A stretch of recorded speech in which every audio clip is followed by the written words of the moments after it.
Welcome to my channel.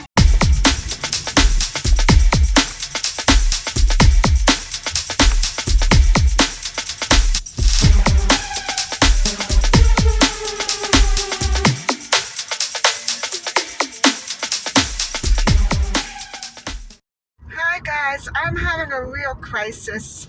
I have good news and bad news. The bad news is the building management won't fix my lock. Even though it was fine when I used it last time. It was obviously broken by someone or something.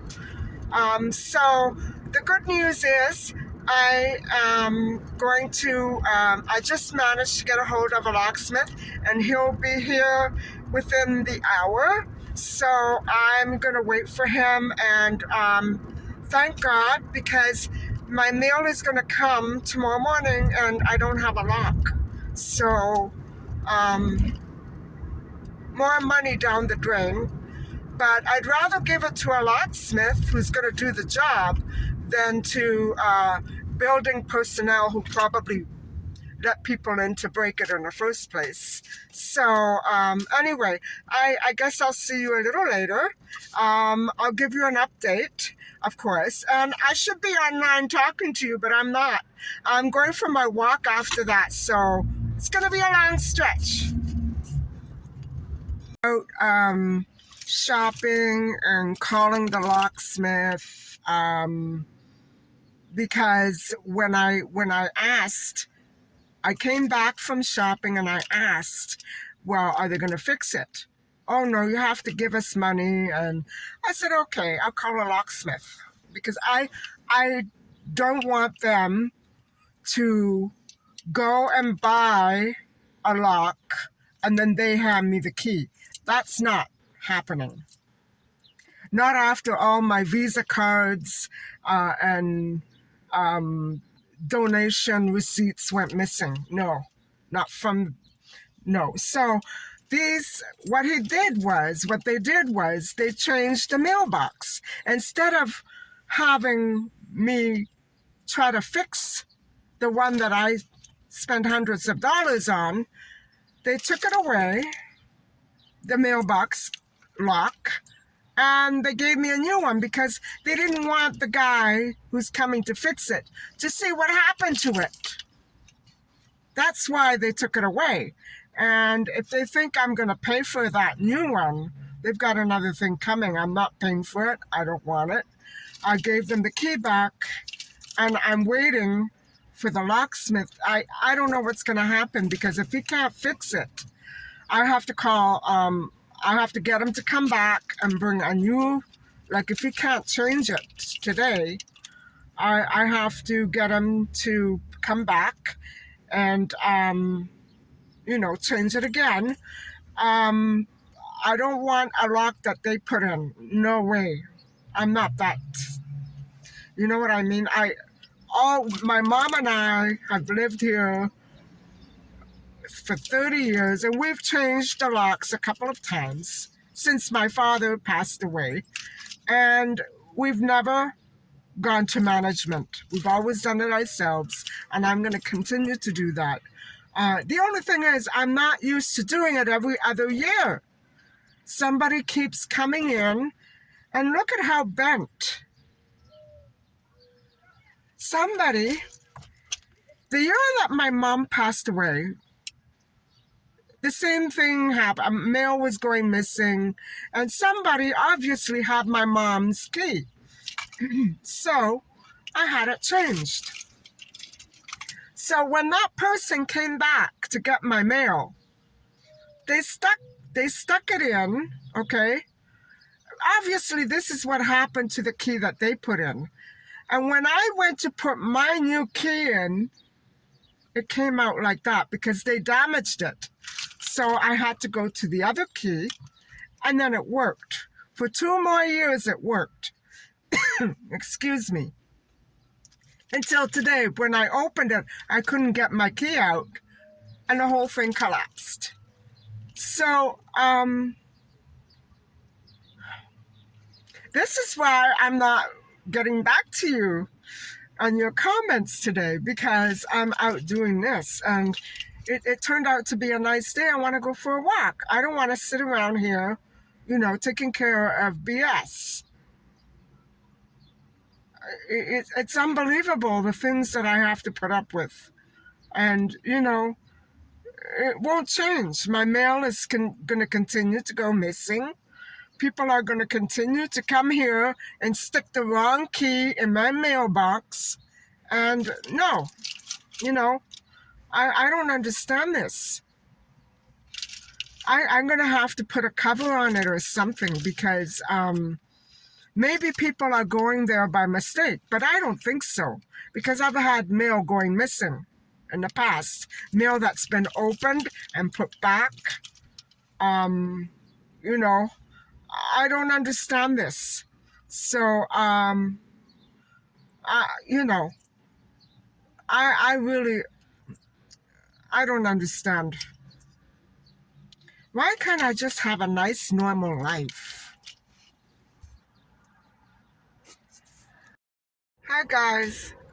Um, so it's all done, and everything's taken care of. I had to give him 125 to change the entire thing, that cylinder, because they went ahead and I wasn't happy with that. So um, I feel bad that the management went ahead and replaced it and went through the trouble, but I prefer and I feel better that it's a privately purchased lock. You know what I'm saying? Because I've had so many problems in the past, and so 125 bucks. Okay. So anyway, I'm on my way from my walk at my regular time, and boy, I lost almost an entire day. This has been really outrageous. It's a nice, calm day, but the things that I had to take care of were, oh, I hate doing stuff like this. Anyway, I'll see you on my walk.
It's not always kids. Most of the ransackers' activities involve breaking into homes, rifting through items, vandalizing possessions. It's a lot like what's going on here. And scattering women's underclothes and stealing low value items, while ignoring other larger and higher valued items such as money. Um, I wish they would do that here. So the ransacker would also often arrange or display items in the house emptied, including piggy banks and coin jars. So he would like lay them all out to taunt the owners when they came back in. And often these stolen items included blue chip stamps, foreign or historic coins, and personal items such as single earrings and cufflinks, rings, medallions. But also it included weapons. So multiple same-day ransackings were very common for this person, including 12 separate incidents. Wow, that was a busy trooper. On November 30th, 1974. Wow, what was his problem?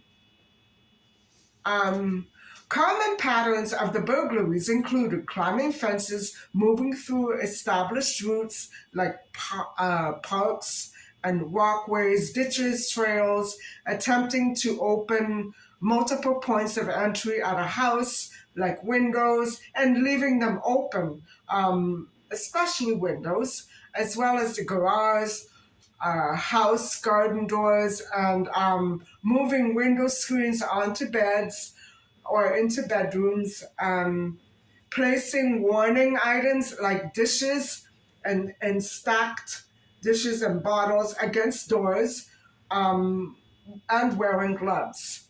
Wow, what a sick mind. Shootings. On September 11th, 1975, DeAngelo broke into the home of Claude Snelling.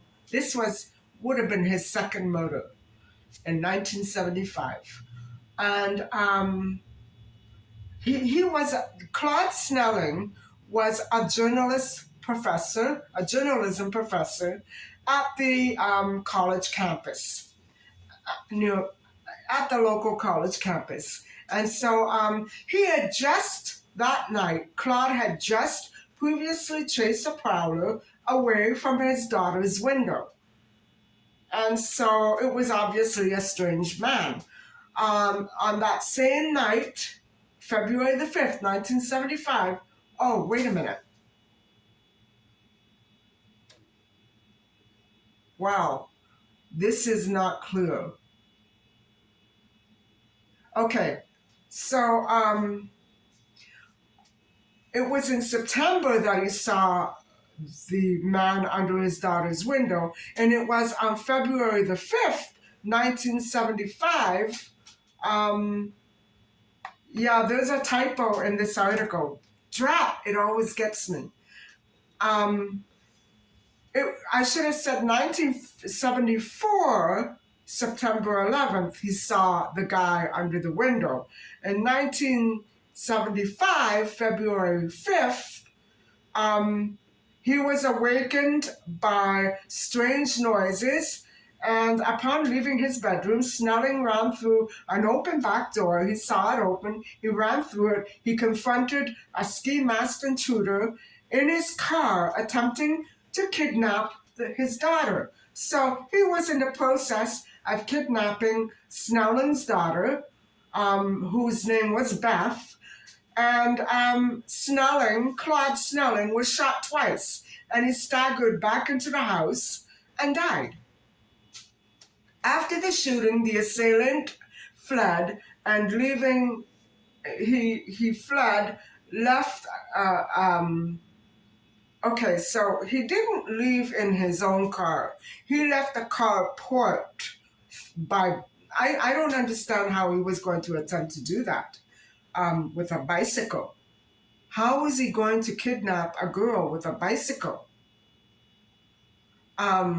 So he was in the driveway with the bicycle when Claude confronted him. And so Claude was shot. The Visalia piece, wait a minute. Beth Snelling, who was 16 years old at the time, underwent hypnosis in order to take in what her memory, um, you know, take in what her memory um, recorded at the time, but she couldn't consciously remember it. And so she went under hypnosis. And the Visalia police also committed more resources to apprehending the ransacker and a $4,000 reward. Which is now equivalent to around 20,000. And so it was posted, and stakeouts were set up near homes that he had previously prowled, but the ransackings just simply continued. And so around 8:30 on December 12th, 1975, a masked man entered the backyard of a house near his general area of attacks were, and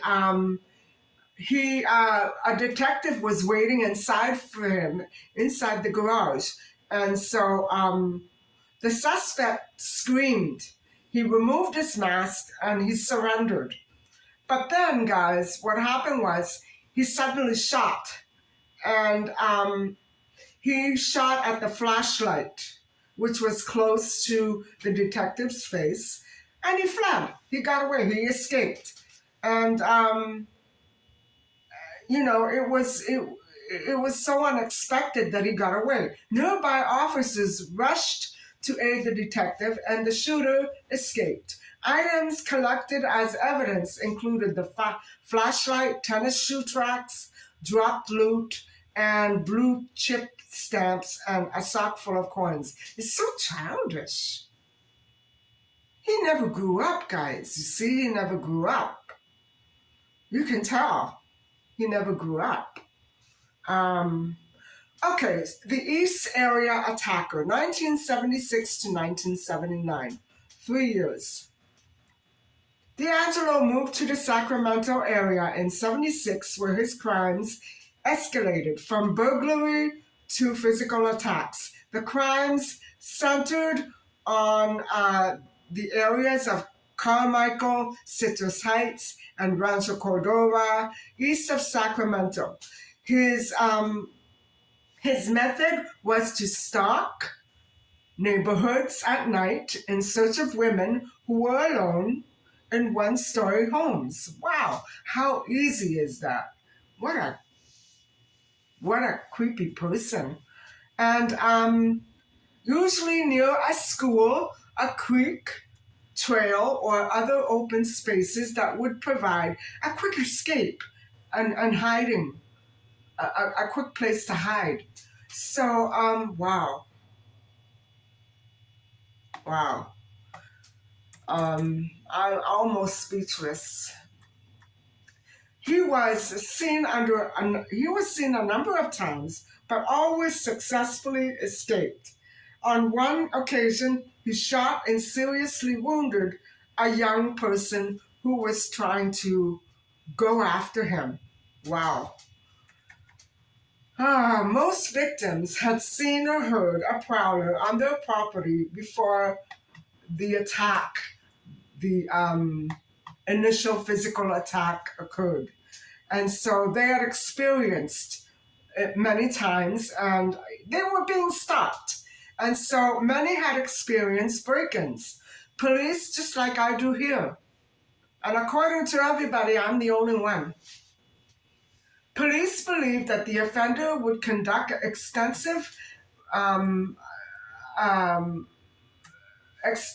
research in a targeted neighborhood, looking into windows, prowling in yards, before really selecting a home to attack. It is believed that he sometimes entered homes of future victims simply to unlock windows, unload guns or hide them, or take them, plant ropes and laces for later use. Wow. Oh. He frequently used telephoned he frequently telephoned future victims, sometimes for months in advance, to start learning about their daily routines. Ah, I'm glad I don't have a phone.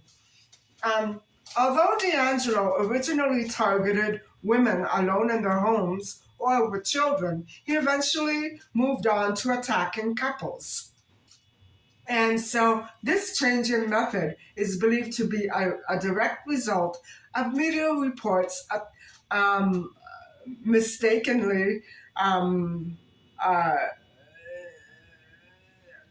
claiming that he only attacked single women alone at night. So his usual method was to break in through a window or a sliding glass door, awaken the occupants with a flashlight, and threaten them with a handgun. Victims were bound with laces that he either found or bought with him. He blindfolded and gagged them with towels that he ripped into strips. The female victim was usually forced to tie up the male before she herself was bound and moved to another room.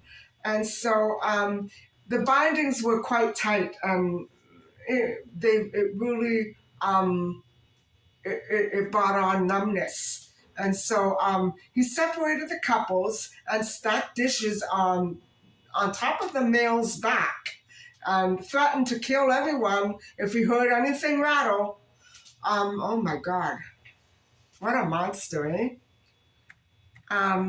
So he would move the female to the living room and then attack her. And a decade later, police reported that DeAngelo, according to one of the witnesses, repeatedly said, "I hate you, Bonnie, I hate you," during the 37th 1978 attack. So, wow. DeAngelo sometimes spent hours in the home ransacking closets and drawers, eating food, drinking beer, and attacking, making threats. He typically stole personal objects and items of little value, but occasionally cash, firearms, and he would creep away after tying them up, and he would let them think that he was still there, and he would escape on foot through a series of backyards and then use a bicycle to go home or to just simply ride to his car. So that I think that's what happened in the Tracy Kandinger case. Whoever it was took that scooter to drive to his car, and I'm not going to get into that now. So normally he would take back roads and parks, schoolyards, creeks, and other types of pathways that kept them off the public street. And so the East Area attacker operated in Sacramento County from June 1976 to May 1977. After a 3-month gap, he struck in nearby San Joaquin County in September before going back to Sacramento for 10 more attacks. He attacked 5 times during 1978 and disappeared again for 3 months. The attacks then moved primarily to Contra Costa County in October and lasted there until July. I guess he liked it there. Really sad. Okay, the murders. Let's get to the murders. And I know that I shouldn't say that on YouTube, but I'm saying it here.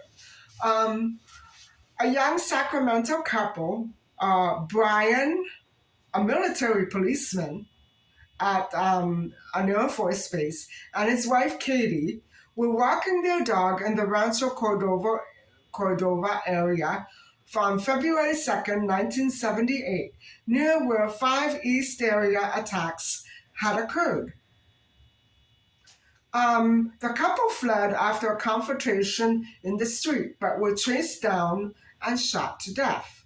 Some investigators suspected that they had been murdered by the East End attacker because of their proximity to the other attack locations and a shoelace was found nearby. Wow. The FBI announced on June 15, 2016, that it was expected that the East Area attacker had murdered that couple. And so on June 29, 2020, DeAngelo pled guilty to that. So, um, okay, now he's getting into this kind of stuff. The original Night Stalker, and I don't mean Ramirez, 1979 to 1986. Shortly after the July 5th, 1979 attack, DeAngelo moved to Southern California and began ending his victims' lives. First striking in Santa Barbara in October, and the attacks lasted from 79 to 81 for 2 years. Um, and and then he struck again in 1986. Only the couple in the first attack survived. They alerted neighbors and forced the intruder to flee. The other victims were shot by gunshot as to avoid that scenario, or bludgeoned to death.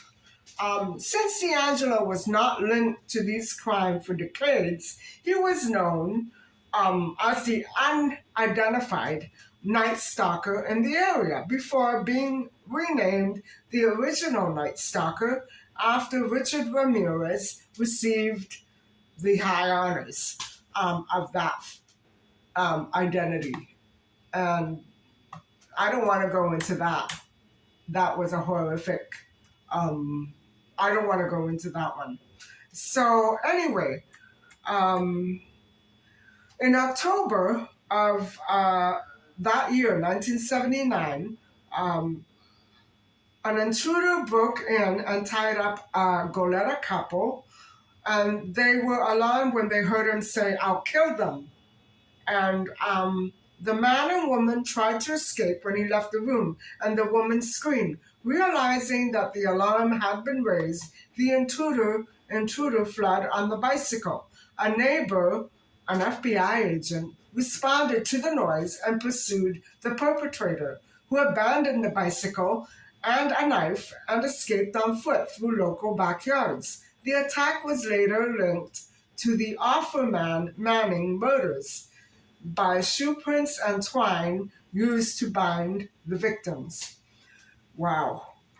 On December 30th, again December 30th, this is the third case. 44-year-old Robert Offerman and 35-year-old Deborah, I should be only using their first names, but it's Offerman Manning. They were found shot at his condo in Avenida Pequeña in Goleta, and so that's in California. His bindings, Offerman's bindings, were untied, indicating that he lunged at the attacker. And so neighbors did hear gunshots, but I guess they didn't do anything. Maybe they called the police, I don't know. The paw prints of a very large dog were also found at the scene, and it led to a suspicion that the killer may have brought a large dog with him. The killer broke into the vacant lot, the vacant adjoining residence, and he stole a bicycle. Later, it was found abandoned on a street north of the scene from a third residence in the complex. So, talk about getting places quickly. That's how. No wonder there are so many stolen bicycles and cars, eh? Okay, 1980. On March 13th, 33-year-old Charlene and 43-year-old Lyman were found dead in their Ventura home, and they were obviously attacked. And so Charlene had been attacked, and a log from a wood pile on the side of the house was used to uh, beat the couple to the end of their life. And so the wrists and ankles have been bound with drapery cord, and an unusual Chinese knot was used, a diamond knot, on Charlene's wrist. And the same knot was noted in the East Area attack situation, at least one confirmed case which was made public. The murderer was therefore briefly given the name Diamond Knot Killer. On August 19th of that year, 24-year-old Keith and 27-year-old Patrice were found beaten to death in their home in Dana's Point, Nigel Shores, which is a gated community. Wow. And so Patrice had also been attacked, although there was evidence that the Harrington's wrists and ankles were bound. No weapon or ligatures were found at the scene. He was trying to change it up, you know what I mean? And so the Harringtons had been married for 3 months. They were in their honeymoon at the time that they were put out of their life. Patrice was a nurse, like Barney. And Keith was a medical student at the local nearby university. So Keith's brother, Bruce, later spent $2 million supporting the Proposition 69, authorizing DNA collection from all California felons and certain other criminals. And this guy would have been one because he was, his DNA and fingerprints must have been on police files. I don't understand. You know what I'm saying? Did he always wear gloves? I don't understand. So in 1981, on February the 6th, well, he has it in with February 5th and February 6th. 28-year-old Manuela was attacked and murdered in her home in Irving. Although Manuela's body had signs of being tied before she was killed, no weapon or ligatures were found at the scene. The victim was married and her husband was away, hospitalized, and she was alone at the time of the attack. Lots of people are attacked when their family is in hospital. I wonder if that's ever going to stop. Manuela's television was found in the backyard, possibly the killer's attempt to make the crime appear to be a botched robbery. Wow.